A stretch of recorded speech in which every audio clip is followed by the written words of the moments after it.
Армысыздар, көктемнің аялаған шуақты күні Қазақ Америка университетінің ұйымдастыруымен көктем аруы атты қыздар сайысы өткелі тұр.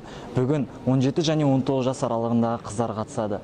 Сайыс 5 турдан өтеді. 12 қатысушы, жеңімпаз біреу, сайыс біреу.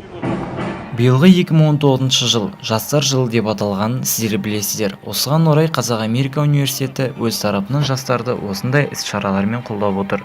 Сұлу бикештер өздерінің бойындағы бар өнерімен көріктілігін халық алдында паш етті. Сахнада қыздарымыз қазақтың ұлттық биі мен салт-дәстүрін, әдет-ғұрпын ел алдында барынша көрсетті. Осылайша қатысушылар байқау барысында 5 кезеңдік сайыстан өтті. Бірінші кезеңде арулар өздерін таныстырса, екінші кезеңде ұлттық биді биледі. Үшінші кезеңде ұлттық киімде жүріп өтті. Келесіде бойжеткендердің өнері бағаланса, 5-ші сайыста қыздар сөйлеу өнерін көрсетті.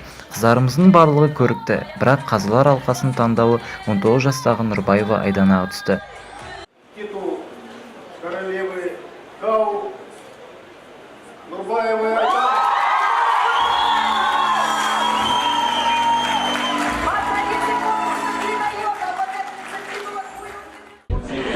Бүгінгі келген қонақтарға үлкен алғысым шексіз, және де менің бізге биді бәрін үйреткен хореографтарға үлкен алғысымды білдіремін. Бәрін құрбыларым қолдап келген бәріңізге үлкен рахмет. Қазақ Америка университетінің осындай үлкен жоба ұйымдастырғанына алғысым шексіз. Өте қуаныштымын. Барлық қыздар лайықты болды. Бәріне рахмет.